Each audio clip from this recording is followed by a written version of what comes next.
Hello friends, welcome to the study IQ's YouTube channel. मेरा नाम है विशाल चौहान और हिस्ट्री की अपनी सीरीज में आज हम एक और टॉपिक पढ़ने जा रहे हैं। आज हम पढ़ेंगे स्ट्रेटेजिक डिबेट को। आज हम समझने की कोशिश करेंगे कि सिविल डिसोबीडियंस के बाद कांग्रेस के अंदर जो डिफरेंट सेक्शंस हैं उनका आपस में क्या डिस्कशन चला, उनकी क्या जो है वो डिबेट चली आपस में कि कांग्रेस का आगे के स्टेप जो है वो क्या रहे, यानी कि फर्दर जो है वो क्या स्ट्रेटजी अपनाई जानी चाहिए। सिविल डिसोबीडियंस मूवमेंट के बाद किस तरीके का जो है वो एजिटेशन पेश करना है अंग्रेजों के आगे। सो ये सारी चीजें आज हम डिस्कस करेंगे, राइट। लेकिन आज के टॉपिक को शुरू करने से पहले स्टूडेंट्स को मैं फिर से बताना चाहूंगा कि अगर उन्होंने मेरे प्रीवियस सेशंस नहीं देखे हैं सो स्टडी आईक्यू के यूट्यूब चैनल पर जाइए, मेरे नाम से वहां पर प्लेलिस्ट मिल जाएगी। उस प्लेलिस्ट पे प्रीवियस सेशंस जरूर देखिए, क्योंकि ये कहानी जो है वो अगर आप जोड़ते नहीं चलेंगे तो आगे के टॉपिक्स आपको समझ नहीं आ पाएंगे, राइट। सो जैसा कि मैंने हमेशा से कहा है, conceptual knowledge as well as factual knowledge का एक बहुत बेहतरीन संगम हम क्रिएट करने की कोशिश कर रहे हैं। मैं अपनी तरफ से ज़्यादा कॉन्सेप्ट्स आपको समझाने की कोशिश कर रहा हूं और फैक्ट्स हम ज़्यादा से ज़्यादा इंक्लूड करने की कोशिश कर ही रहे हैं। उसके अलावा अगर आप सीएससी के लिए प्रिपेयर कर रहे हैं तो इस वीडियो के नीचे डिस्क्रिप्शन में आपको एक लिंक मिल जाएगा स्टडी आईक्यू की लर्निंग एप्लीकेशन का, उसे इंस्टॉल कीजिएगा। उस एप्लीकेशन में आपको सीएससी से रिलेटेड स्मार्ट कोर्स मिलेगा। उसके अलावा अगर आप गवर्नमेंट जॉब एग्जामिनेशन से रिलेटेड बहुत सारे टॉपिक्स पढ़ना चाहते हैं, राइट, चाहे आप अगर वकैब क्रिएट करना चाहते हैं अपनी, आप साइंसेज को पढ़ना चाहते हैं, एनवायरनमेंट को पढ़ना चाहते हैं, पॉलिटी, हिस्ट्री, सारी चीज़ें आपको वहाँ पर अवेलेबल है। So make sure you check that out, the link is in the description. शुरू करते हैं आज का हमारा सेशन। जैसा कि आप यहां पर देख पा रहे हैं, पीछे लिखा है कि हमें सबसे पहले क्या करना है।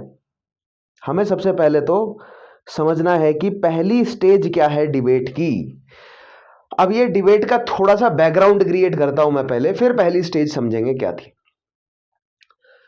डिबेट किस चीज को लेकर है।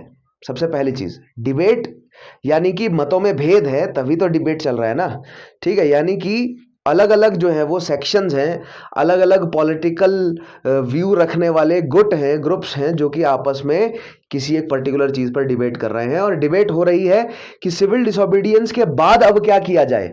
दैट मीन्स अगर आपने सिविल डिसोबीडियंस वाला टॉपिक नहीं देखा है तो वो आपके लिए बहुत क्रूशियल हो जाता है। आज के टॉपिक के साथ आप कनेक्ट करेंगे सिविल डिसोबीडियंस वाला टॉपिक। सिविल डिसोबीडियंस वाला टॉपिक आप पढ़ेंगे, उसके बाद की घटनाएं जो है वो क्या होनी चाहिए, राइट। उसके बाद जो है वो क्या करना है हमें, कैसे जो है वो, क्या हमें सिविल डिसोबीडियंस को ही आगे कैरी करना है, क्या हमें पार्लियामेंट में भाग लेना चाहिए, क्या हमें कंस्ट्रक्टिव वर्क करने चाहिए। ये तीन मत है।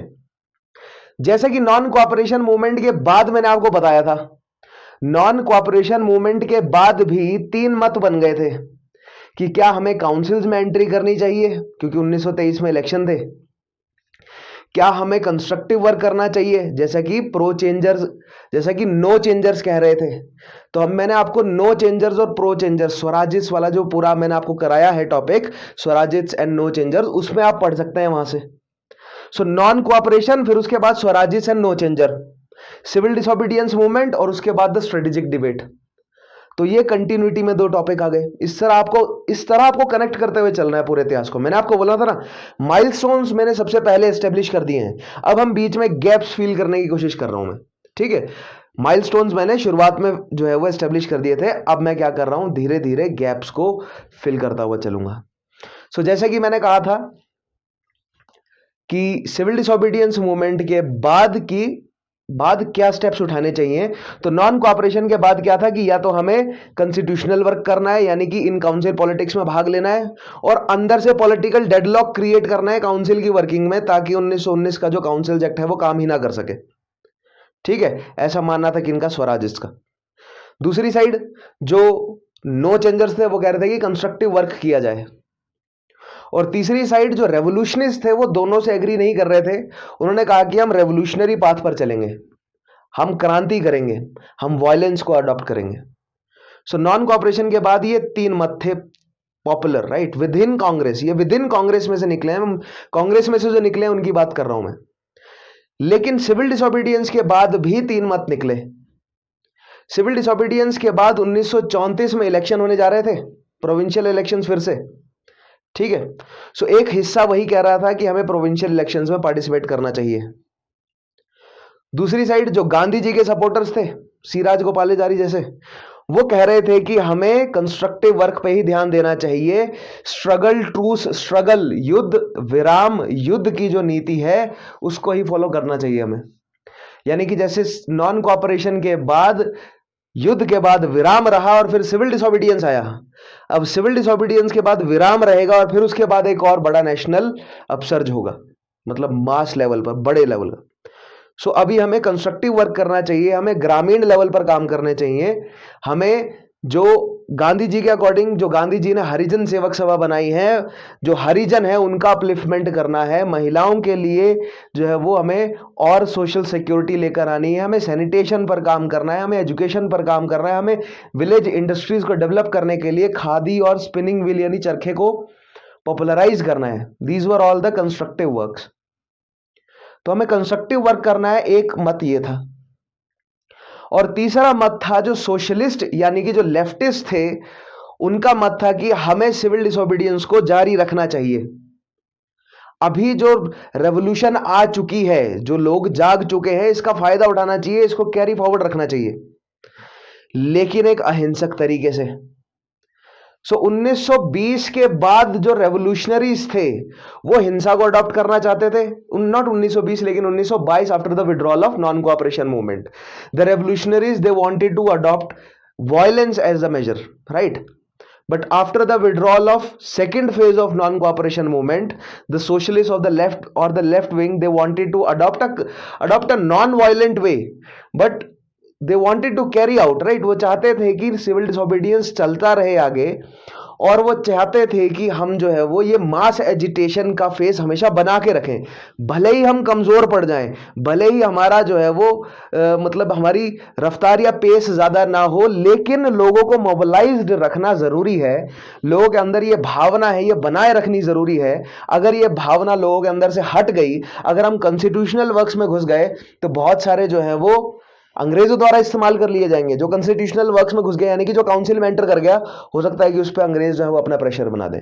अगर हम कंस्ट्रक्टिव वर्क में घुस गए, तो ये जो मास इकट्ठा हुआ है, इसकी जो एनर्जी है, ये जो अभी फिलहाल जो सोशल एनर्जी है मास एजिटेशन के लिए, इसको हम गवा बैठेंगे। इसलिए हमें कंटिन्यू रखना चाहिए किस चीज को, सिविल डिसोबीडियंस को। सो दिस वाज द बेसिक। ये बिल्कुल हमने इंट्रोडक्शन देखा कि तीन मत क्या है। आइए अब जानते हैं इन्हीं सब चीजों को डिटेल में। तीन मत क्या क्या है सिविल डिसोबीडियंस के बाद? एक जो कंस्ट्रक्टिव वर्क करना चाहते हैं, एक जो काउंसिल में एंटर करना चाहते हैं, और तीसरे जो सिविल डिसोबीडियंस को कैरी रखना चाहते हैं। जो कंस्ट्रक्टिव वर्क करना चाहते हैं वो गांधी जी के सपोर्टर्स हैं। जो काउंसिल में एंटर करना चाहते हैं वो क्या है? Again they are pro changers. No changer pro changer are still continued, right? No changer और प्रो चेंजर्स अभी भी हैं। और तीसरा जो है वो क्या है? वो सिविल डिसोबीडियंस को कैरी रखना चाहते हैं। एक ऐसा वर्ग है। How it is different from 1920? सोच के देखिए, मैंने आपको उस चीज का जवाब दे दिया है, राइट? और उस पर हमने सेशन भी किया है कि किस तरह 1920 के जो एजिटेशंस हैं वो अलग कैसे हैं, और सिविल डिसोबीडियंस के बाद क्या हुआ वो अलग कैसे है। तो आप कंपैरिजन पे सवाल बनता है इन दोनों के, ठीक है? सो जैसे कि मैंने कहा ना, फैक्चुअल नॉलेज भी क्रिएट कर रहे हैं हम, सारे फैक्ट्स तो इकट्ठा करेंगे ही, और उसके अलावा कंसेप्चुअल नॉलेज बनाना ज्यादा जरूरी है। अगर आपके कॉन्सेप्ट स्ट्रांग होंगे तो फैक्ट तो अपने आप आपके पास आ जाएंगे, अपने आप फैक्ट्स जुड़ते चले जाएंगे। एक बार कहानी आपको बेहतर तरीके से तैयार होगी दिमाग में, सो फैक्ट्स जुड़ते चले जाएंगे, वो बड़ी बात नहीं है। कॉन्सेप्ट तैयार करना जो है वो पहली प्रायोरिटी होनी चाहिए आपकी। So let us see what is written here. पहली चीज देखिए, the first stage of debate. हम आज की डिबेट को दो स्टेजेस में पढ़ेंगे। पहले जो है वो 1934 के जस्ट बाद, फिर 1935 में गवर्नमेंट ऑफ इंडिया एक्ट आएगा, और फिर गवर्नमेंट ऑफ इंडिया एक्ट के आ जाने के बाद जो फेज ऑफ डिबेट आया। सो दो फेजेस में हम डिबेट को पढ़ेंगे। बीच में सरकार ने फिर से क्या दी? मैंने आपको बोला ना, जब भी इस तरह की कोई सिचुएशन आती है ना, सरकार कोई मीठी गोली देती है। स्वदेशी मूवमेंट के बाद मॉर्लेमेंटो रिफॉर्म्स दिया, भ्रमित कर दिया, ठीक है? होम रूल मूवमेंट के बाद मॉन्टेगू कैम्फोर्ड रिफॉर्म्स दे दिया, फिर से कंफ्यूज कर दिया पार्टी को, ठीक है? वहां यानी कि अपनी तरफ से अंग्रेज बांटने की पूरी कोशिश करते हैं। मॉर्लेमेंटो रिफॉर्म्स में वो काफी हद तक कामयाब रहे थे। स्वदेशी मूवमेंट में फिर भी इतना जो है वो, मतलब उन्होंने डैमेज तो कर दिया था, मॉडरेट्स तो चले गए थे उसी साइड, बट स्टिल कंट्रोल में थी बात। लेकिन और फिर जब स्वराजित्स आए तो गांधी जी को जेल से रिलीज करना, वहां पर भी अगेन कांग्रेस को तोड़ने की पूरी कोशिश की गई। और यहां पर भी 1935 का गवर्नमेंट ऑफ इंडिया एक्ट लाया जाना, यह भी फिर से कांग्रेस में फूट डालने या कांग्रेस में बंटवारा लाने की पूरी पूरी कोशिश की गई। तो आज हम समझते हैं कैसे, राइट। सो पहली स्टेज देखिएगा डिबेट की। सबसे पहला पॉइंट है, 3 perspectives were put forward on what the nationalist should work on immediately after the end of civil disobedience movement. Civil disobedience movement के जस्ट बाद 3 जो है वो रखे गए, 3 पर्सपेक्टिव्स रखे गए कि इन 3 पर्सपेक्टिव्स में हम काम कर सकते हैं। पहला देखिएगा, there should be constructive work on Gandhian lines. मैंने बोला ना, कंस्ट्रक्टिव वर्क चालू रहना चाहिए। खादी को पॉपुलरेट करते रहो, चरखे को पॉपुलराइज करते रहो, गांव में दलितों का अपलिफ्टमेंट करते रहो, महिलाओं को सुरक्षा प्रोवाइड करो, उनका एजुकेशन प्रोवाइड करो, राइट। जो ग्रामीण व्यापार है, जो ग्रामीण प्रोडक्शन है, इंडस्ट्री है, उसको जो है वो पॉपुलराइज करो, ठीक है। उसके अलावा सैनिटेशन को बढ़ाओ, एजुकेशन को बढ़ाओ, और जो अंग्रेजों की जो करप्शन है, अंग्रेजों द्वारा जो करप्शन है ग्रामीण लेवल पर जो फैलाया हुआ है, उसको कम करने की कोशिश करो। जो भारतीय अंग्रेजों के दफ्तरों में काम कर रहे हैं वो कम करप्शन करें भारतीयों के प्रति। तो ये कंस्ट्रक्टिव वर्क थे, right. They wanted to carry out the constructive work. Second चीज, there should be a constitutional struggle and participation. Constitutional struggle होना चाहिए, कैसे? And participation in elections to the central legislature, जो कि कब होने वाले थे? 1934 में, एडवोकेटेड बाय, अब इस पॉइंट को कौन सपोर्ट कर रहा था? M.A. अंसारी, असफ अली, भूला भाई Desai, S. Sathyamurthy and B.C. Roy among others, और भी थे। सो दूसरा पक्ष क्या है कि कॉन्स्टिट्यूशनल काम जारी रहने चाहिए। कॉन्स्टिट्यूशनल काम जारी रहने चाहिए क्या मतलब? कि जो लेजिस्लेटिव काउंसिल है उसमें वापस पार्टिसिपेट किया जाए, राइट। क्योंकि लखनऊ पैक्ट के दौरान लेजिस्लेटिव काउंसिल्स का फिर से बहिष्कार किया गया था। नॉट लखनऊ पैक्ट, लेकिन pardon me there, Lahore session के बाद क्या किया गया था? फिर से जो है वो काउंसिल्स का बहिष्कार, क्योंकि सिविल डिसोबीडियंस को लॉन्च किया गया था, ठीक है। बहुत सारे कांग्रेस के नेता रहे उस समय भी, लेकिन स्टिल काफी नेताओं ने जो है वो काउंसिल छोड़ दी। वही नॉन कोऑपरेशन के बाद भी काउंसिल का बहिष्कार किया गया था। नॉन कोऑपरेशन में भी, सिविल डिसोबीडियंस में भी क्या था, मैंने आपको बताया ना, सिविल डिसोबीडियंस में नॉन कोऑपरेशन तो है ही, प्लस कानूनों की क्या है, अवज्ञा भी है, ठीक है। तो वहां पर सहविनय अवज्ञा की जा रही है। सो यहां पर क्या चाहते थे कि ये रिज्यूम किया जाए, सहविनय अवज्ञा को जो है वो छोड़ दिया जाए, राइट। अभी फिलहाल जो है वो क्या है, समझने की कोशिश कीजिए कि नॉन कोऑपरेशन या सिविल डिसोबीडियंस को रोक दिया जाए और वापस कॉन्स्टिट्यूशन में काम करना शुरू किया जाए, राइट। वापस जो है वो काउंसिल्स में एंटर किया जाए।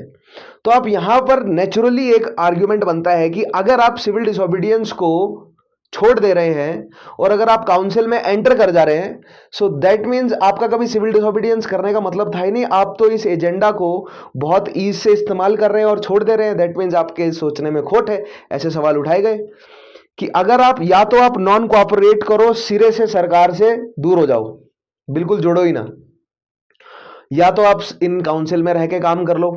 ऐसा नहीं है कि जो काउंसिल में रहकर काम करना चाहते थे वो भारतीयों के विरोध में थे, वो काउंसिल में रहकर भी काउंसिल को ही कमजोर करना चाहते थे, लेकिन उनके खिलाफ ये सवाल उठा। वहां पर उन्होंने जवाब या गवाही या अपनी सफाई ये दी कि अगर हम सिविल डिसोबीडियंस को छोड़ रहे हैं या अगर हम काउंसिल में एंटर कर रहे हैं तो वो सोशलिज्म का विरोध नहीं है, और वो सिविल डिसोबीडियंस को हम जो है वो पूरी तरीके से नकार नहीं रहे हैं। हम नॉन कोऑपरेशन ही करेंगे, लेकिन नॉन कोऑपरेशन करेंगे कहां? हम काउंसिल के अंदर। काउंसिल के काम को हम नामुमकिन बना देंगे, पॉलिटिकल डेडलॉक्स लेके आएंगे, जैसा कि स्वराजिस्ट पार्टी ने कहा था। वही सेम आइडियोलॉजी है, in fact they were also pro changers, और यहां पर भी वही है, वही आइडियोलॉजी है, सेम प्रो चेंजिंग की ही। इनफैक्ट ये जो नए स्वराजिस्ट कहा गया इन्हें, सो स्वराजिस्ट वाला अगर आपने टॉपिक देखा है तो आप समझ सकते हैं कि ये पॉइंट क्या कहना चाहता है, राइट। नेक्स्ट चीज देखिएगा, तीसरा जो है वो वर्ग क्या कह रहा था? A strong leftist trend with in the Congress represented by Nehru was critical of both constructive work and council entry in place of the suspended civil disobedience movement, as that would sidetrack political mass action and divert attention from the main issue of the struggle against colonialism. तो जो leftist हैं, जो socialist हैं, socialist का basic agenda क्या है कि capitalism को हटाया जाए, कॉलोनियल जो स्ट्रक्चर है उसको हटाया जाए और सोशलिस्ट स्ट्रक्चर को एस्टेब्लिश करना देयर अल्टीमेट गोल। ठीक है, और कैपिटलिज्म हटेगा तभी सोशलिज्म आ पाएगा। और ये कैपिटलिज्म कब हटेगा? जब कॉलोनियल शासन हटेगा। दैट मीन, और कॉलोनियल शासन कैसे हटेगा? जब तक जनता जो है वो इकट्ठा नहीं हो जाती, मास स्ट्रगल ना हो, मास एजिटेशन ना हो, तो ये कॉलोनियल शासन नहीं हट सकता। दैट मीन सिविल डिसोबीडियंस को जारी रखा जाना चाहिए। अगर सिविल डिसोबीडियंस को जारी नहीं रखा गया और अगर आप सिविल डिसोबीडियंस से दूर हट गए तो साल 2 साल में ये जो हमने लाखों की भीड़ इकट्ठा करी है ये ठंडी पड़ जाएगी, ये सुस्त पड़ जाएगी। इसको फिर से इकट्ठा करने में, आपको फिर से कंस्ट्रक्टिव वर्क करने में 5-7 साल गुजारने पड़ेंगे। राइट, सो दैट मीन्स ये कि अभी जोश है लोगों के अंदर, तो इस जोश का इस्तेमाल किया जाए। भले ही 1931-32 वाला ना हो जोश, बट स्टिल जो है वो लोगों के अंदर अभी भी रेवोल्यूशन या एजिटेशन करने का धैर्य और साहस और जोश है, उस चीज का इस्तेमाल किया जाए। भले ही वो छोटे लेवल का हो लेकिन बरकरार रहना चाहिए। साथ साथ अब ऐसा नहीं है कि जो सोशलिस्ट कह रहे थे कि अगर हम सिविल डिसोबीडियंस जारी रखें तो हम अन्य काम नहीं कर सकते। उन्होंने कहा कि सिविल डिसोबीडियंस जारी रखो, कंस्ट्रक्टिव वर्क भी जारी रखो, साथ दोनों को जोड़ते चलो। ठीक है, गांधीयन आइडियोलॉजी क्या कह रही थी कि केवल कंस्ट्रक्टिव वर्क करना है। ठीक है, और जो प्रो चेंजर्स हैं वो कह रहे थे कि हमें इस समय कंस्ट्रक्टिव वर्क तो करना ही है लेकिन काउंसिल्स में भी एंटर करना चाहिए। ऐसा ना हो कि सरकार अपने नुमाइंदे काउंसिल्स में बिठा दे और ऐसे कानून पास करवा दे जो कि भारतीयों के लिए हानिकारक हो। तो मैंने स्वराजिस वाले टॉपिक में ये पॉइंट भी बहुत अच्छे से समझाया है विद एग्जांपल्स कि कहां कहां पर उन्होंने, आप मुझे तुरंत कमेंट में बताएंगे कि कौन सा कानून बनने से रोक लिया था लेकिन बाद में वो ऑर्डिनेंस के रूप में पास किया फिर स्वराजिस ने। राइट, कौन सा बिल जो है वो पास होने से रोक लिया था उन्होंने। ठीक है, नेक्स्ट पॉइंट देखिएगा, instead this section favoured resumption and continuation of non constitutionalist mass struggle because the situation was still revolutionary owing to continued economic crisis and the readiness of masses to fight। वही point जो मैंने आपको समझाया कि लोग अभी तैयार हैं, हमें रिज्यूम रखना चाहिए, हमें चालू रखना चाहिए किसे? सिविल डिसोबीडियंस मूवमेंट को। नेक्स्ट देखिए, अब देखते हैं इसमें नेहरू जो है वो, नेहरू और नेहरू के साथ सुभाष चंद्र बोस, ये दो लीडर्स हमें सोशलिस्ट आइडियोलॉजी में काफी स्ट्रांग इस समय बनते हुए दिखे। और इनफैक्ट सिविल साइमन कमीशन के खिलाफ जो पूरे नेशन वाइड प्रोटेस्ट हुए हैं उसमें इन दोनों लीडर्स का बहुत नाम चमका।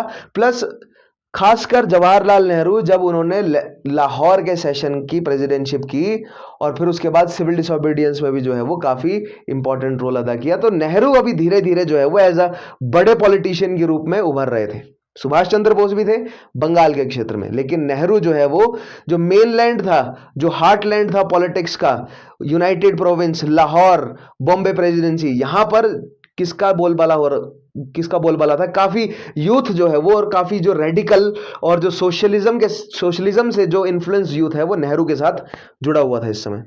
ठीक है, सो नेहरू की क्या विजन थी देखते हैं। सबसे पहला पॉइंट देखिएगा, नेहरू सेड द बेसिक गोल। अब ये सब उन्होंने अपनी जीवनी में भी लिखे हैं सारे पॉइंट, लेकिन जगह जगह पर उन्होंने पैम्फलेट्स और मतलब जो उन्होंने पत्रिकाओं में आर्टिकल्स वगैरह छापे हैं वहां पर भी लिखा है इस तरह। ठीक है, so Nehru said the basic goal before Indian people as before people of the world is abolition of capitalism and establishment of socialism. तो यहां पर नेहरू ने डिक्लेयर कर दिया कि हमें कैपिटलिज्म हटाना है, सोशलिज्म लेकर आना है। ठीक है, लेकिन कैपिटलिज्म को हटाना और सोशलिज्म को लाना इतना आसान खेल नहीं है। पहले हमें कॉलोनियल स्ट्रक्चर को हटाना पड़ेगा, पहले हमें अंग्रेजों को हटाना पड़ेगा, उसके बाद कैपिटलिज्म हटेगा। क्योंकि ऐसा नहीं है कि जो कैपिटलिस्ट हैं वो केवल अंग्रेजी हैं, कैपिटलिस्ट भारतीय भी हैं। ठीक है, भारतीय पूंजीपति भी बहुत हैं भारत में उस समय। राइट, सो दैट मीन्स पहले हमें अंग्रेजों को हटाना है, फिर भारतीय पूंजीपतियों को हम धीरे धीरे सोशलाइज कर ही देंगे। पोस्ट इंडिपेंडेंस में समझाऊंगा मैं आपको नेहरूवियन एरा, और फिर उसके बाद जो पूरा का पूरा नेशनलिज्म का जो चला है माहौल, कि नेशनलाइज किया जाए, बैंक्स को नेशनलाइज किया गया और काफ़ी सारे बड़े पब्लिक सेक्टर्स को नेशनलाइज कैसे किया गया, वो सारी चीज़ें हम धीरे धीरे समझेंगे, राइट। रेलवे से लेकर बैंकिंग से लेकर हर चीज़ों का जो इन सब बड़ी ऑर्गेनाइजेशंस का जो नेशनलाइजेशन हुआ है कैसे हुआ है, ठीक है। सो वही नेहरू चाहते भी थे। He considered the withdrawal of civil disobedience movement and council entry a spiritual defeat, a surrender of ideals and a retreat from revolutionary to reformist mentality।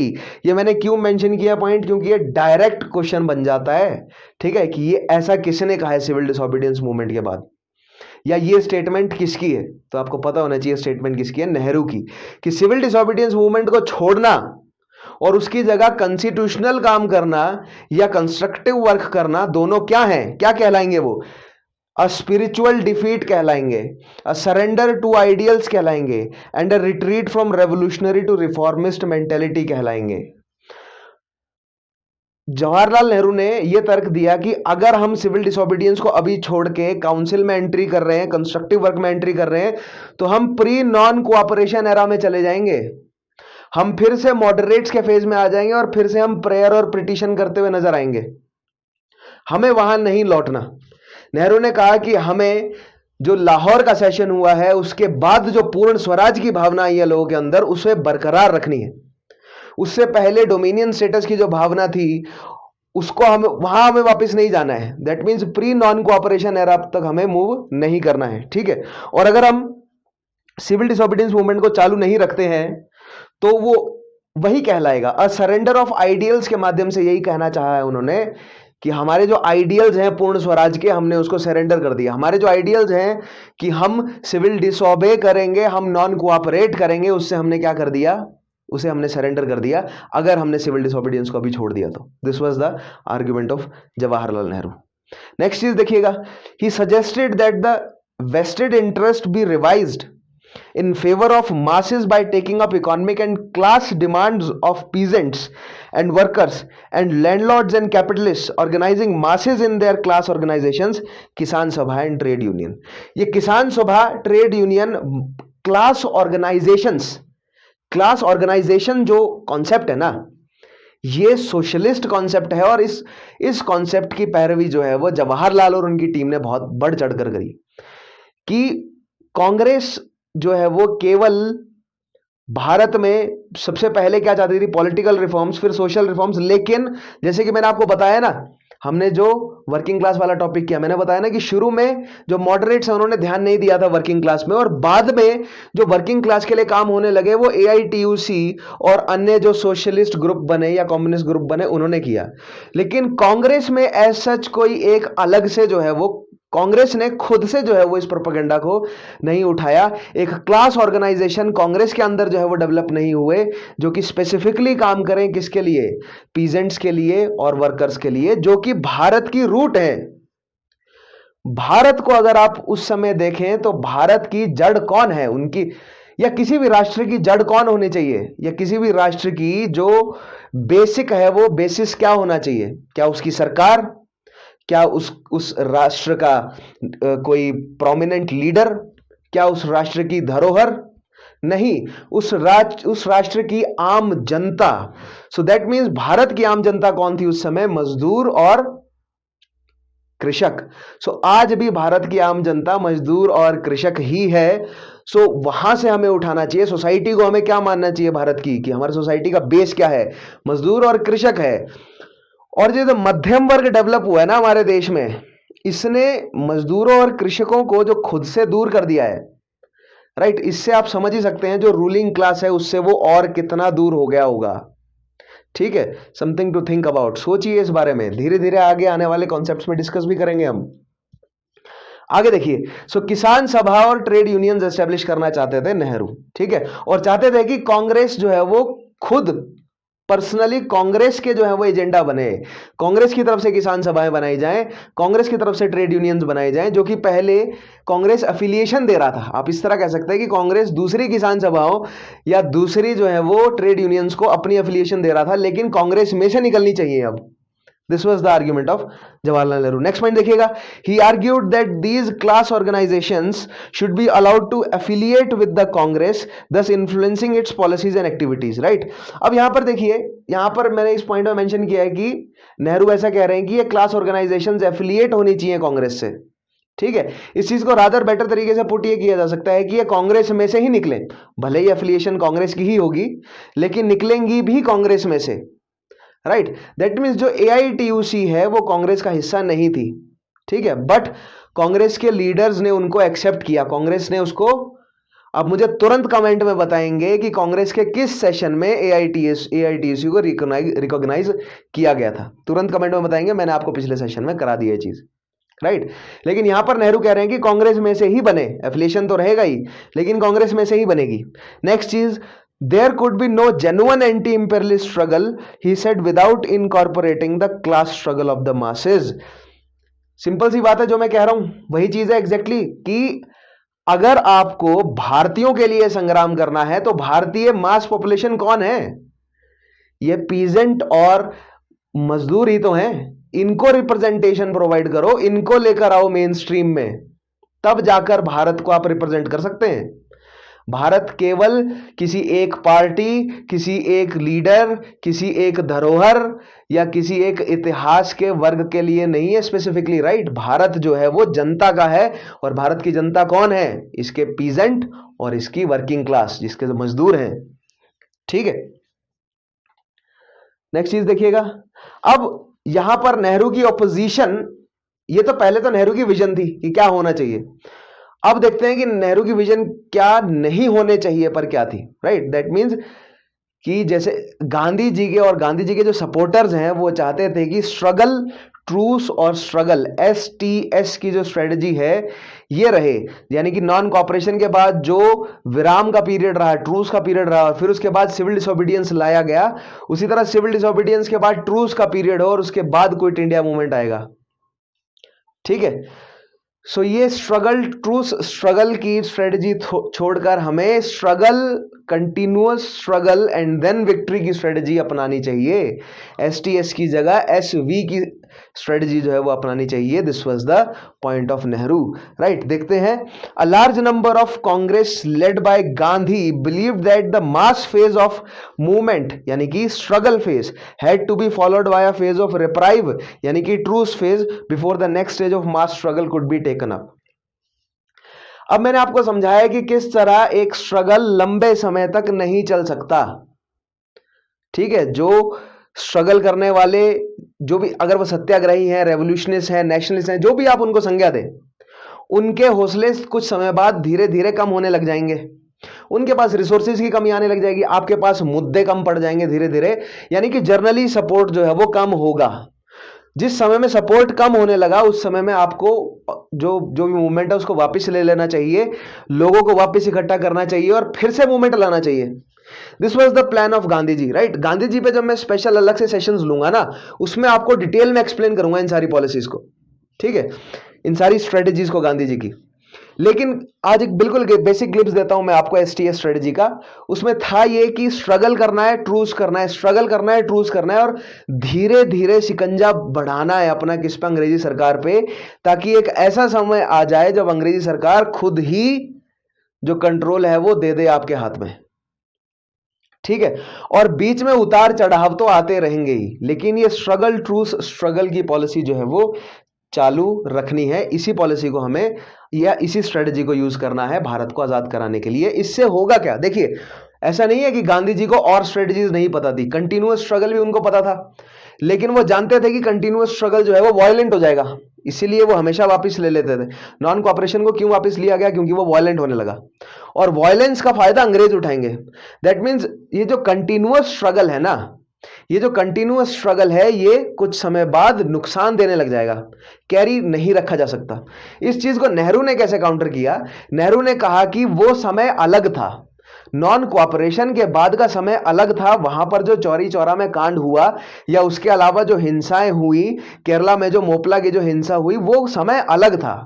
1929 के बाद समय बदल चुका है। अब जनता लगातार 10 से 20 साल की तो आवश्यकता है ही नहीं, अब जनता जो है वो लगातार एक लंबे समय तक कंटिन्यूअस जो है वो आंदोलन कर सकती है जब तक अंग्रेज छोड़कर ना चले जाएं।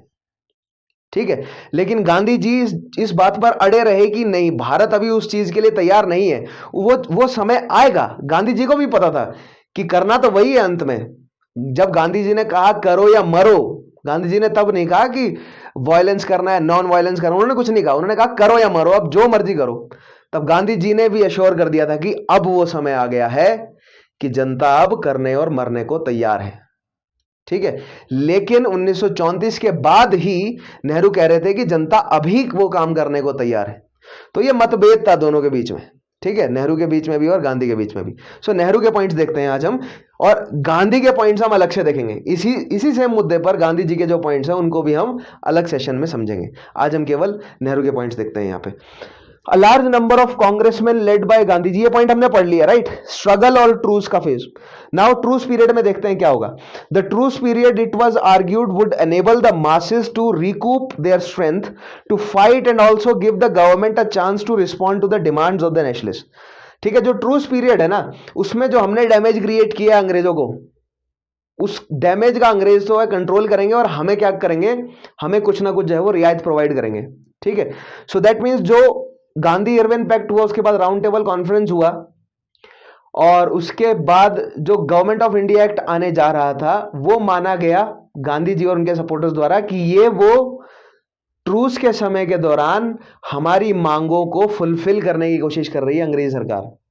लेकिन वो ये बात भी जानते थे कि अंग्रेजी सरकार ऐसे फुलफिल करेगी जिससे हमें कोई फायदा नहीं होने वाला, लेकिन हम उसमें से भी कुछ ना कुछ पॉजिटिव चीज निकालकर ले ही आएंगे। ठीक है, तो और प्लस साथ साथ में हम कंस्ट्रक्टिव वर्क करते रहेंगे ताकि ज्यादा से ज्यादा लोग हमारे साथ जुड़ते चले जाएं। ठीक है, the masses could not go on sacrificing indefinitely. मैंने आपको बोला ना कि जो जनता है वो लंबे समय तक नहीं जो है वो लड़ सकती। साल, 1.5 साल, 2 साल बाद हिंसक हो जाएगा मामला और लोगों के रिसोर्सेज खत्म हो जाएंगे, क्योंकि नॉन कोऑपरेट करना है। नॉन कोऑपरेट कब तक करना है, राइट। कभी ना कभी तो जो स्टूडेंट्स हैं उनको लगेगा कि हमें स्कूलों में वापस जाना चाहिए, वकीलों को लगेगा कि हमें वकालत करनी चाहिए। धीरे धीरे लोगों के पास रिसोर्सेज खत्म होने लगेंगे, तो राइट। नेक्स्ट चीज, if the government did not respond positively, the movement could be resumed again with the participation of the masses. अब ट्रूस पीरियड में लोगों को इकट्ठा करेंगे हम, सरकार को 2-3 साल, 3-4 साल का समय देंगे। अगर सरकार कुछ पॉजिटिव रिफॉर्म नहीं लेकर आती है तो फिर से हम मास स्ट्रगल कर देंगे। ठीक है, ये उनका मानना था। ठीक है, मास स्ट्रगल किया, ट्रूस के पीरियड में सरकार को रिफॉर्म लाने का मौका दिया। अगर सरकार का रिफॉर्म जो है वो अप टू द मार्क नहीं रहा, फिर से मास स्ट्रगल करेंगे। फिर ट्रूस के पीरियड में हम रिसोर्सेज को इकट्ठा करेंगे, फिर से मास स्ट्रगल करेंगे, फिर रिसोर्सेज को इकट्ठा करेंगे, फिर से मास स्ट्रगल करेंगे। तब तक ये साइकिल चलती रहेगी जब तक अंग्रेजों को सब कुछ ही ना देना पड़ जाए, यानी कि सारी जो है वो शक्तियां भारतीयों को ना देनी पड़ जाए। So this was the ideology of Gandhi ji, और ये थी उनकी स्ट्रगल टू स्ट्रगल की स्ट्रेटेजी। अब इसके खिलाफ, ठीक है, this was the struggle to struggle और एसटीएस स्ट्रेटेजी। अब इस स्ट्रेटेजी को क्रिटिसाइज करते हुए नेहरू ने क्या कहा, देखिए। Criticizing the STS strategy, Nehru argued that the Indian national movement had reached the stage after the Lahore Congress call for Purna Swaraj program, in which there should be a continuous confrontation and conflict with imperialism till it was overthrown. तो मैंने आपको point बताया ही, उन्होंने कहा कि 1929 के बाद वो स्टेज आ चुका है कि अब हमें कंटिन्यूसली जो है वो कर सकते हैं हम। लेकिन गांधी जी कह रहे थे कि नहीं, अभी नहीं आया वो समय, वो आएगा वो समय, लेकिन वो अभी नहीं आया है। गांधी जी के अकॉर्डिंग वो समय आया जब विश्व युद्ध में, द्वितीय विश्व युद्ध में उलझे हुए थे अंग्रेज, तब उन्होंने कहा कि अब करो या मरो। ठीक है, क्विट इंडिया मूवमेंट आने वाला है अगले कुछ सेशंस में, मैं उसमें आपको डिटेल में पढ़ाऊंगा। ठीक है, सो नेक्स्ट पॉइंट देखिएगा, ही advocated maintenance of continuous direct action. बहुत इंपॉर्टेंट पॉइंट है, कंटिन्यूअस डायरेक्ट एक्शन होना चाहिए। किसने कहा, जवाहरलाल नेहरू।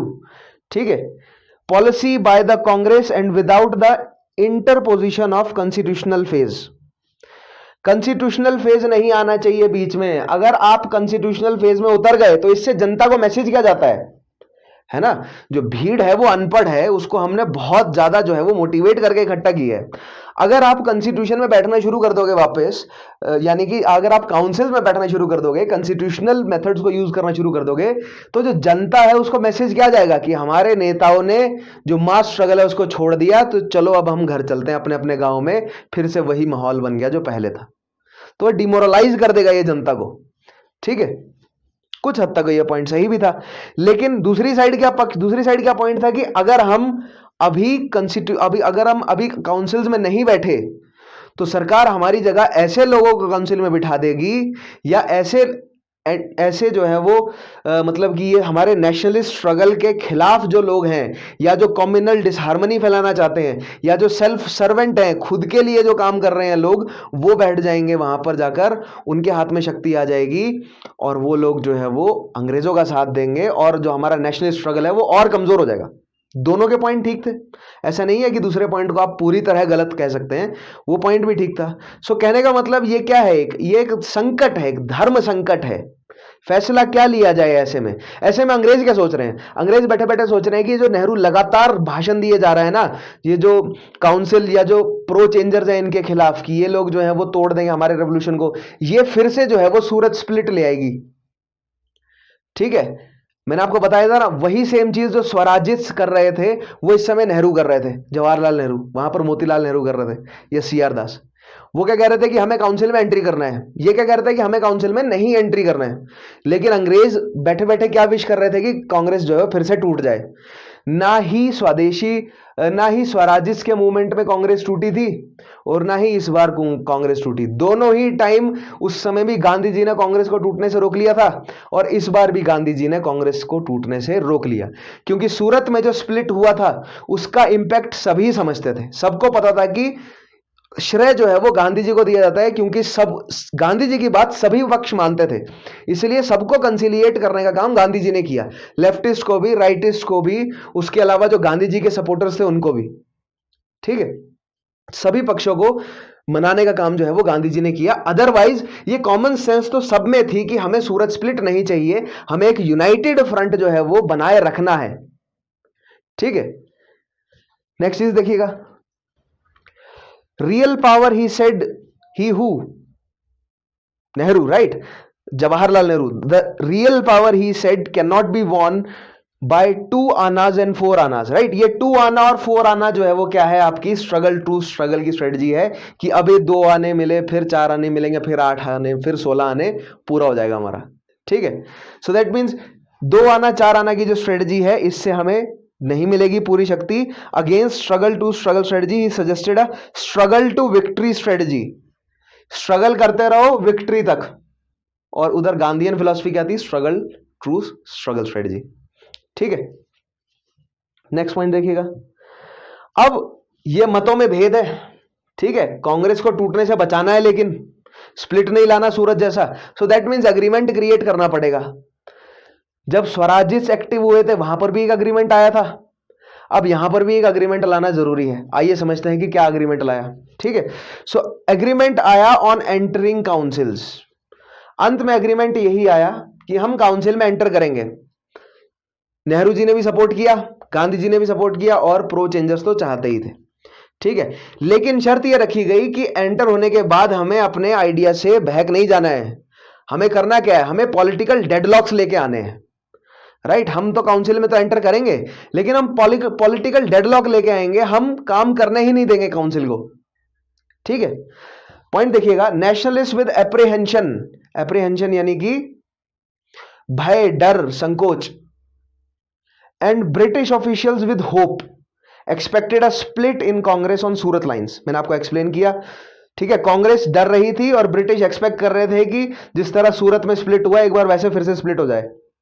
ठीक है, सूनर और later, but Gandhi conciliated the proponents of council entry by acceding to their basic demand of permission to the enter of legislature. Gandhi ji ने कंसिलिएट किया प्रो चेंजर्स को कि चलो तुम काउंसिल में एंट्री कर लो, कांग्रेस से मत टूटो, काउंसिल में एंट्री कर लो, कोई बात नहीं, लेकिन एंट्री होने के बाद वहां पर पॉलिटिकल डेडलॉक आने चाहिए।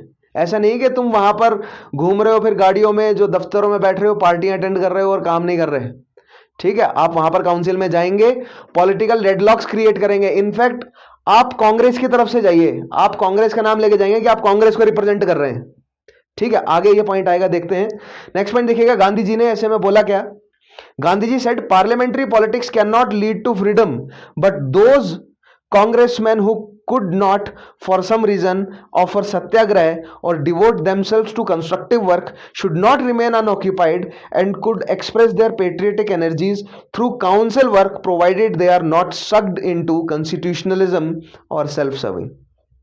गांधी जी ने क्लियर किया कि ये जो कॉन्स्टिट्यूशनल काम तुम करना चाहते हो ना, इससे स्वराज नहीं मिलेगा, लेकिन अगर तुम कंस्ट्रक्टिव वर्क या सत्याग्रह नहीं कर सकते तो तुम काउंसिल में चले जाओ, लेकिन चले तो जाओ वहां पर, लेकिन आप किसी भी तरीके का सेल्फ सर्विंग काम नहीं करेंगे, खुद के लिए काम नहीं करेंगे। आपको अपने आप को डिवोट रखना पड़ेगा जनता के लिए।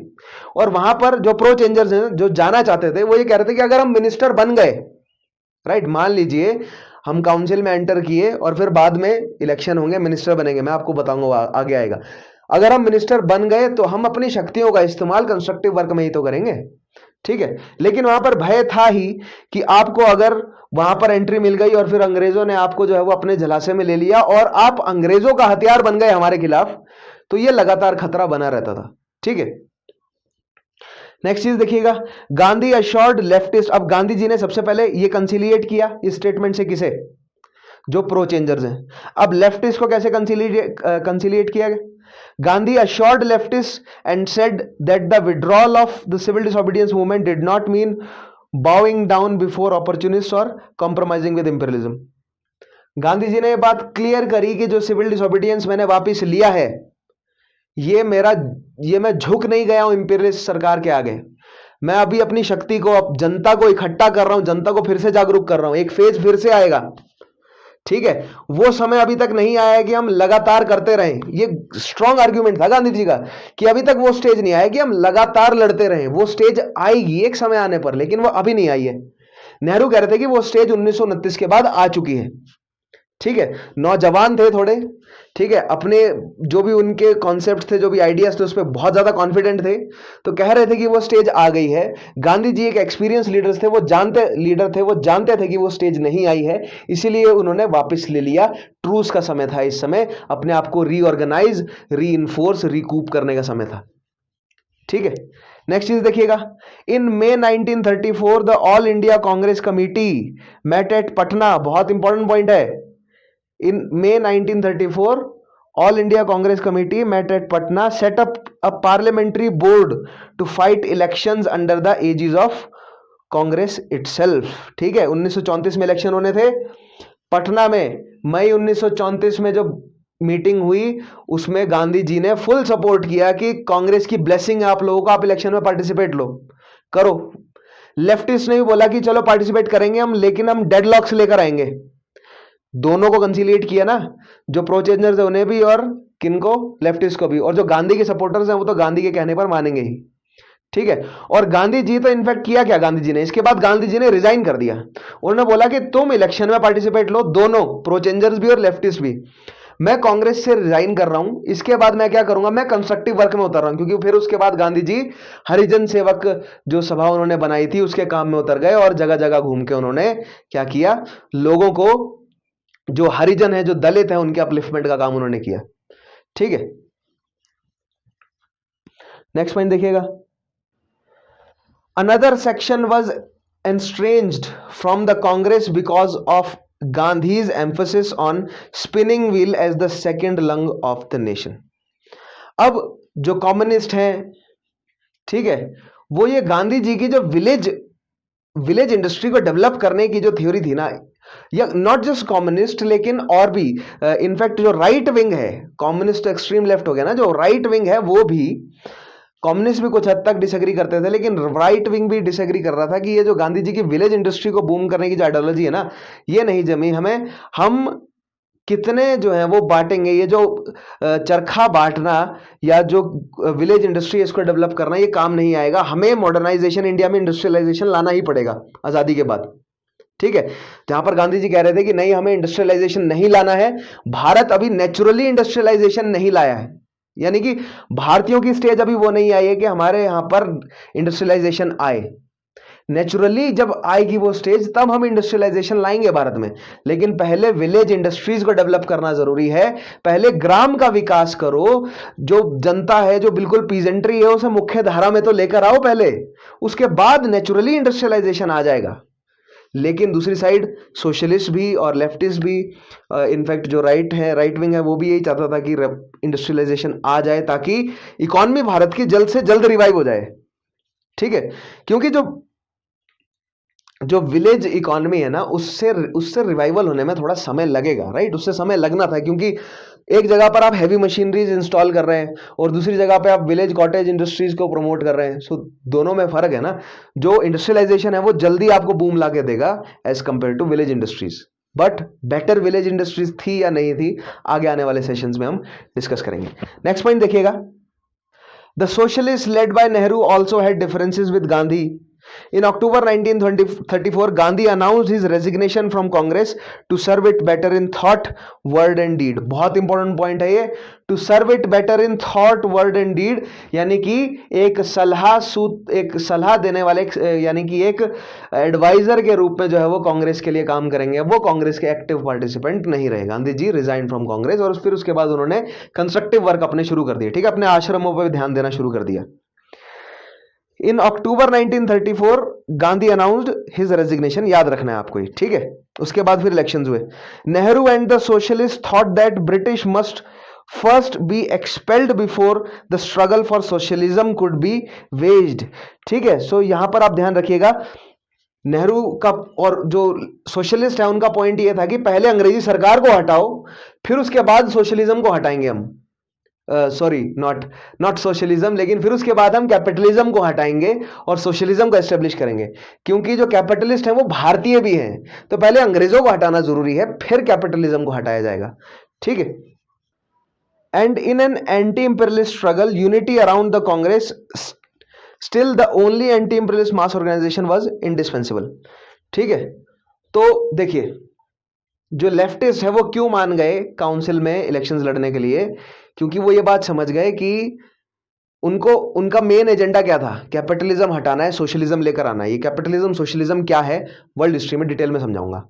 ठीक है, लेकिन अभी बेसिक दे देता हूं। कैपिटलिज्म पूंजीवाद क्या होता है कि जो बड़े कॉर्पोरेशंस या बड़ी जो सर्विसेज हैं वो कुछ लोगों के कंट्रोल में हो, और सोशलिज्म में जो बड़ी सर्विसेज हैं जो ज्यादा लोगों को रोजगार प्रोवाइड कर रहे हैं, ज्यादा रेवेन्यू जनरेट कर रहे हैं, वो या तो सरकार या तो लोग जनता के कंट्रोल में हो वो। ठीक है, दैट इज सोशलिज्म। तो सोशलिज्म लाया जाए और क्या हटा दिया जाए, कैपिटलिज्म हटा दिया जाए। लेकिन सोशलिज्म हटाने के लिए पहले आपको अंग्रेजी सरकार को हटाना पड़ेगा, और अंग्रेजी सरकार को हटाने के लिए जनता का इकट्ठा रहना जरूरी है। और जनता इकट्ठा तभी रह पाएगी जब एक यूनाइटेड फ्रंट बना रहेगा। दैट मीन्स कांग्रेस को टूटने से इस समय बचाना है।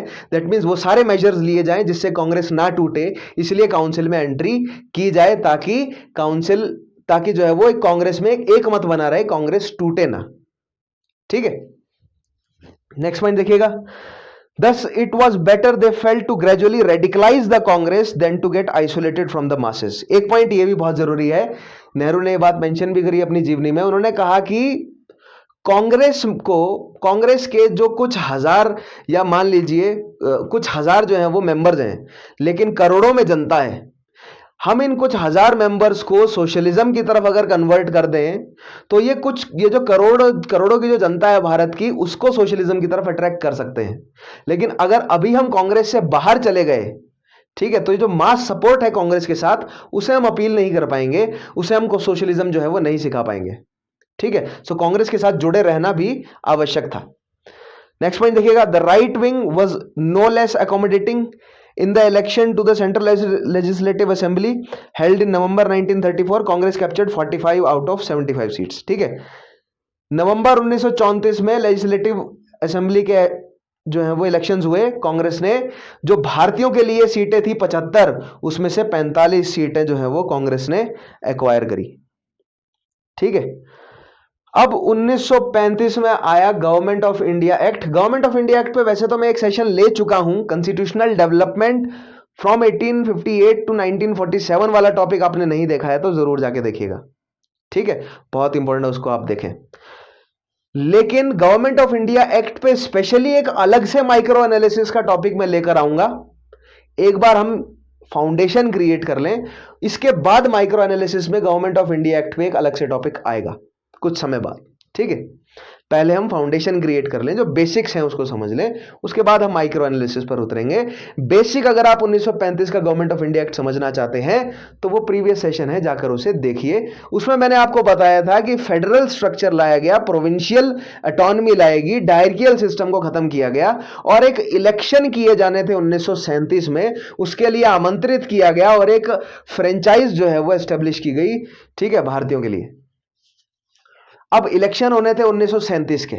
अब जो सेकंड फेज ऑफ डिबेट है वो ये था कि इलेक्शन में अब क्या, इलेक्शन में पार्टिसिपेशन हो या ना हो, तो अब क्या रोल होना चाहिए कांग्रेस का। This was the second phase of debate, ठीक है। देखिएगा, सबसे इस डिबेट में भी डिवाइडेड ओपिनियन थे, बटे हुए जो है वो मत हैं। पहला देखिए, Jawaharlal Nehru, Subhas Chandra Bose and Congress socialist and communist were opposed to office acceptance. वो कह रहे थे कि हम ऑफिस को एक्सेप्ट नहीं करेंगे, जैसा कि 1935 के गवर्नमेंट ऑफ इंडिया एक्ट में बोला था कि लेजिस्लेटिव काउंसिल्स में जो है वो आपको ऑफिसेज प्रोवाइड किए जाएंगे और सेंट्रल काउंसिल में भी जो है वो ऑफिसेज प्रोवाइड किए जाएंगे भारतीयों को। उसको जो है वो ना किया सोशलिस्ट ने भी और कम्युनिस्ट ने भी, जिनको लीड कर रहे थे सुभाष चंद्र बोस और जवाहरलाल नेहरू, ठीक है। Office acceptance and thereby in working of the 1935 act because they argued that it would negate the rejection of the act by the nationalists, ठीक है। 1935 का एक्ट आया, उसको लेकर रिएक्शन क्या है भारतीयों का मैंने पिछले टॉपिक में बता दिया है, लेकिन जनरली मैं रिपीट कर देता हूं कि रिजेक्ट किया था नेशनलिस्ट ने, सबने रिजेक्ट किया था कि ये तो आप लोग जो है वो फिर से वही काम करके दे रहे हैं जो आपने 1919 में किया। आप यहां पर दिखाने के लिए दे रहे हैं भारतीयों को शक्ति, लेकिन अल्टीमेट पावर तो फिर से प्रोविंसेस में गवर्नर के पास है और सेंटर में वाइसरॉय के पास है। अगर हम लेजिस्लेटिव काउंसिल में अगर कोई फैसला निकाल भी देते हैं भारतीयों के हित में, फाइनली वो तो वीटो तो आपके पास ही है ना, आप जब मर्जी चाहे तब बदल दो उसे, right. So that means this is not actual, ये कोई रियल पावर नहीं है, इसलिए हम कंडेम करते हैं 1935 के गवर्नमेंट ऑफ इंडिया एक्ट को, ठीक है। लेकिन यहां पर लेफ्टिस्ट ने कहा कि अगर गवर्नमेंट ऑफ इंडिया एक्ट को हमने कंडेम कर दिया है और अगर हम फिर भी अगर गवर्नमेंट ऑफिस को ऑक्यूपाई करने की बात कर रहे हैं, दैट मीन्स हमने अपने स्टेटमेंट से क्या कर दिया, डिनाई कर दिया अपनी स्टेटमेंट को, ठीक है। नेक्स्ट पॉइंट देखिएगा, it would be like assuming responsibility without power, ठीक है। रिस्पॉन्सिबिलिटी तो होगी लेकिन पावर नहीं होगी, द्वैध शासन की तरह, ठीक है।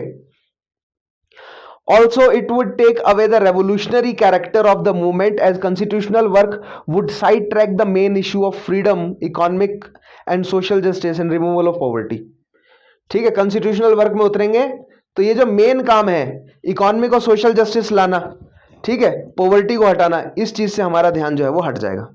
नेक्स्ट पॉइंट देखिएगा, एज अ काउंटर स्ट्रेटेजी, इसके काउंटर में स्ट्रेटेजी क्या दी लेफ्टिस्ट ने, the leftist proposed entry into the council with an aim to create deadlocks, thus making the working of act impossible. That was the older Swaraj strategy. तो ये चीज मैं already जो है वो आपसे डिस्कस कर चुका, मैंने आपको थोड़ी देर पहले समझा दिया है कि कांग्रेस का एक वर्ग क्या चाहता था कि हम काउंसिल्स में एंटर करें, हम इलेक्शंस लड़े, हम मिनिस्टर्स बने, ठीक है। लेफ्टिस्ट क्या कहते थे, आप मिनिस्टर्स बन जाएंगे तो आप जो है वो जो सिविल डिसोबीडियंस का काम चल रहा है, या जो सिविल डिसोबीडियंस क्या है या नॉन कोऑपरेशन क्या है, हमें अंग्रेजों के साथ कोऑपरेट नहीं करना है, ठीक है।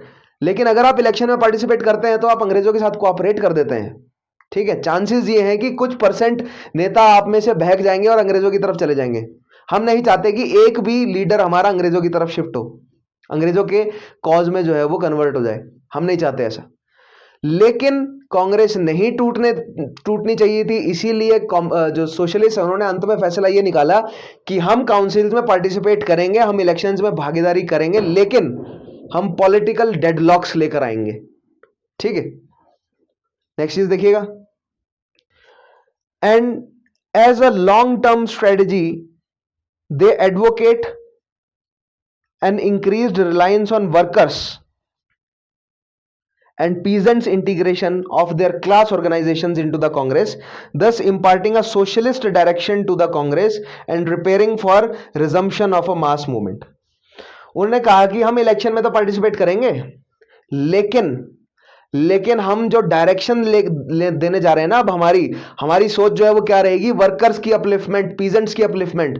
अब हम वर्कर्स और पीजेंट्स को नहीं जो है वो इग्नोर कर सकते, और हमें उनको अपलिफ्ट करना पड़ेगा, उनके बारे में हमें सोचना है और उनको मुख्य धारा पर लेकर आएंगे हम।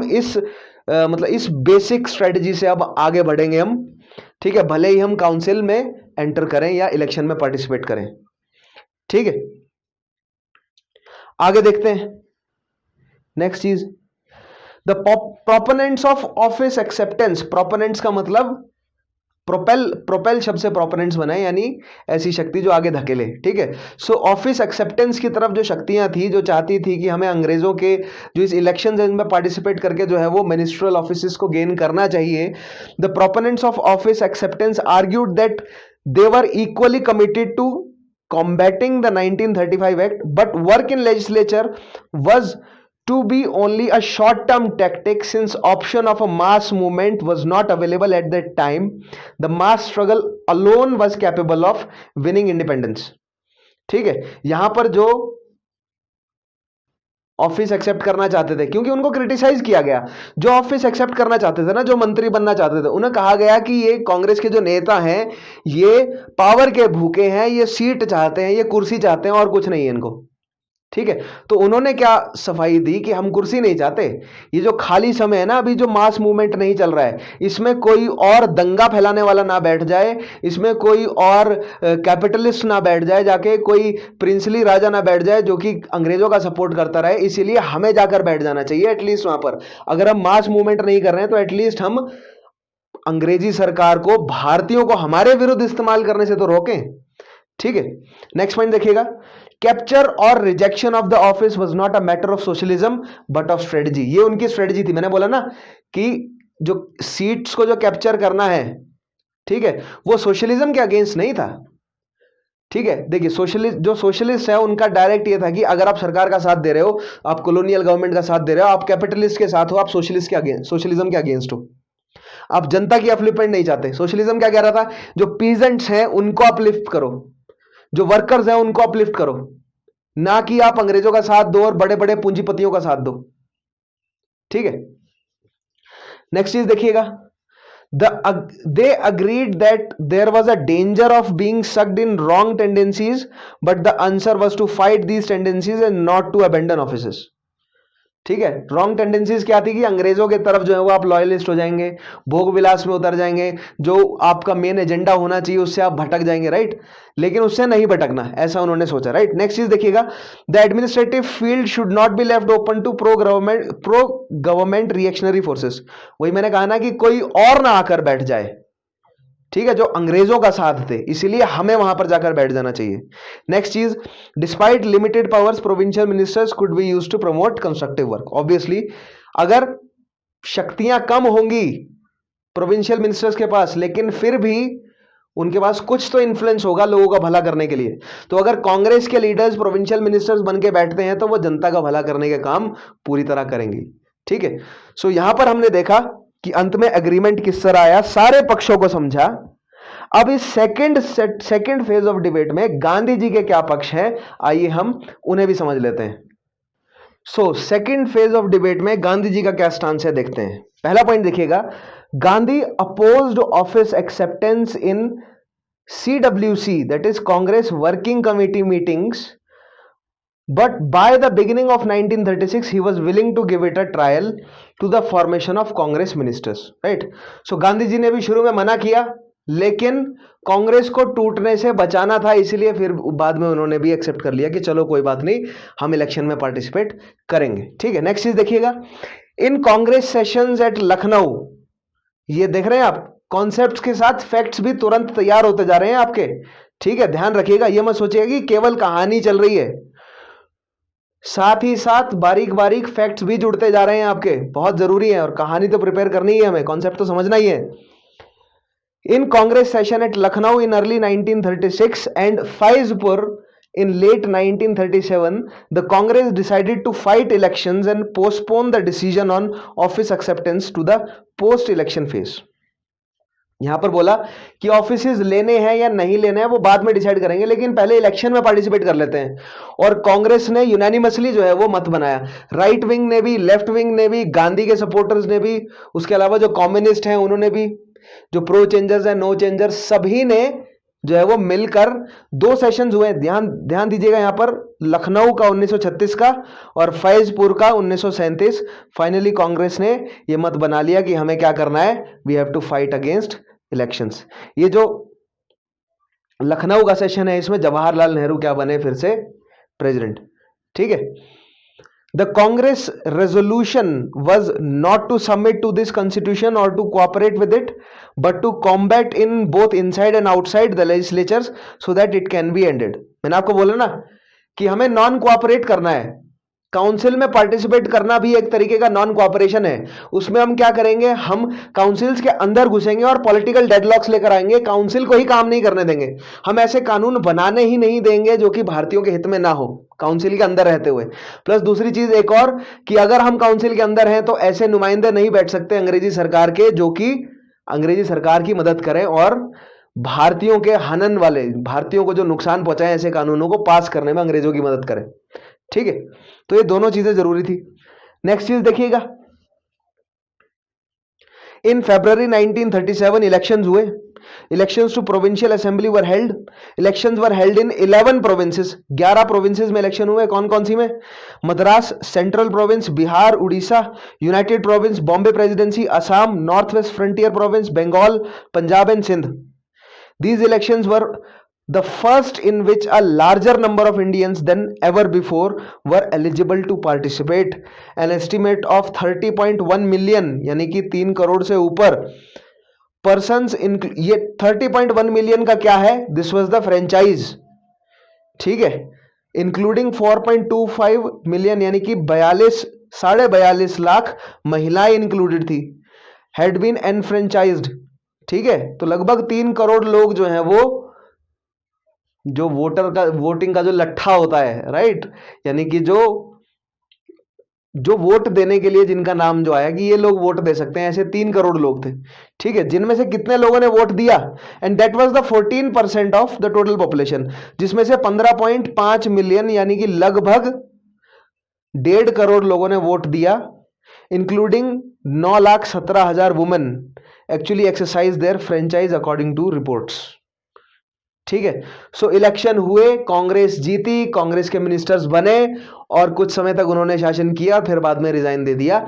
ये आगे आने वाले टॉपिक्स में सारी चीजें मैं कवर करूंगा। ठीक है, तो आज का सेशन हमारा यहां पर कवर हो जाता है। आज हमने क्या पढ़ा? आज हमने ये कनेक्टर टॉपिक था, राइट, इसमें फैक्ट्स बहुत कम निकले लेकिन कॉन्सेप्ट डेवलपमेंट के लिए जरूरी था आपके ये।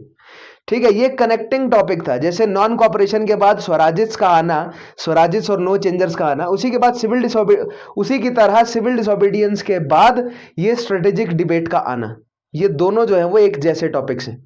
ठीक है, और इन्हीं टॉपिक्स के माध्यम से हमें ध्यान रखना है कि सूरत स्प्लिट में क्या हुआ था। ठीक है, पीछे की जो चीजें हैं वो सारी जुड़ती हुई चली जानी चाहिए। दैट मीन्स जो सेशंस हम ऑलरेडी पढ़ चुके हैं उनको आप फिर से पढ़िए। रिवीजन, मैंने आपको बोला ना 3 दिन का रिवीजन, फिर 7 का, फिर 10 का और फिर 14 दिन का रिवीजन। ये रिवीजन की साइकिल में आपको बने रहना है। नोट्स प्रिपेयर कीजिए। अगर आपको लगता है कि इतना नहीं लिखना है, और वैसे इतना वाजिब नहीं है आपका लिखना, इसमें से जो बिल्कुल सेलेक्टिव चीजें हैं, ठीक है, कंसाइज चीजें निकालना सीखिए। इसमें से जो बिल्कुल सेलेक्टिव, जो मैंने हाईलाइटेड पॉइंट लिखे हैं, उनके अराउंड स्टेटमेंट जो है वो फॉर्मुलेट कीजिए और इजी से इजी स्टेटमेंट बनाने की कोशिश कीजिए अपनी भाषा में। और नोट्स, पिन बुलेट पॉइंट जो है वो नोट्स क्रिएट कीजिए, क्योंकि ये इतना डिटेल्ड है। ये तो मैंने आपको, ताकि आपको अच्छे से समझ आए, इसीलिए मैंने इतनी सारी थ्योरी जो है वो यहाँ पर प्रेजेंट की होती है स्टेटमेंट्स में। इसीलिए बताता हूँ आपको, ताकि स्टेटमेंट के माध्यम से आपको एक बार दिख जाएगी ये चीज लिखी कैसी होती है। आंसर राइटिंग में आपको मदद मिलेगी। धीरे धीरे आंसर राइटिंग भी मैं आपकी डेवलप करूंगा, टेंशन मत लीजिए। ठीक है, सो आज के सेशन को यहाँ मैं कंक्लूड करता हूं। आज हमने क्या पढ़ा? आज हमने पढ़ा स्ट्रेटेजिक डिबेट, सिविल डिसोबीडियंस के बाद की स्ट्रेटेजिक डिबेट पढ़ी। बीच में 1935 का गवर्नमेंट ऑफ इंडिया एक्ट आता है, उसको आप गवर्नमेंट ऑफ इंडिया एक्ट वाला जो टॉपिक है वहां से कवर कीजिए। जो कॉन्स्टिट्यूशनल डेवलपमेंट वाला टॉपिक है ना 1858 से 1947 तक का, अदरवाइज आगे आने वाले कुछ समय में मैं गवर्नमेंट ऑफ इंडिया एक्ट 1935 लेकर आने वाला हूं, वो भी आपको कहां मिल जाएगा, प्लेलिस्ट में, ठीक है, जब आएगा तो मिल जाएगा। सो आज के सेशन को यहीं पर कंक्लूड करते हैं। पिछले सेशंस जरूर देखिएगा, जैसे कि मैंने कहा कि रिवीजन करना भी जरूरी है, और अगर पहली बार आप देख रहे हैं मेरे सेशंस तो पिछले सेशंस को जरूर देखिए। नीचे कमेंट जरूर कीजिएगा कि सेशन कैसा लगा, क्या क्या चीजें अच्छी लगी, क्या बुरी लगी, क्या इंप्रूवमेंट होना चाहिए, वो सारी चीजें आप बताइए, ठीक है। आज के सेशन को कंक्लूड करते हैं। सिविल सर्विसेज के अगर आप एस्पायरेंट हैं तो आपके लिए नीचे ही लिंक मिल जाएगा आपको डिस्क्रिप्शन में, उस लिंक के माध्यम से सिविल आप स्टडी आईक्यू की एप्लीकेशन को इंस्टॉल कीजिए, जिसपे आपको यूपीएससी सीएससी से रिलेटेड एक पूरा स्मार्ट कोर्स मिलेगा। उस स्मार्ट कोर्स को आप सब्सक्राइब कर सकते हैं, पूरा का पूरा कोर्स है यूपीएससी सीएससी से रिलेटेड। So make sure you check that out. So आज के सेशन को मैं यहां पर कंक्लूड करता हूं। मेरा नाम है विशाल चौहान, मैं मिलूंगा आपसे अगले सेशन में। तब तक के लिए take your good care, have a nice day.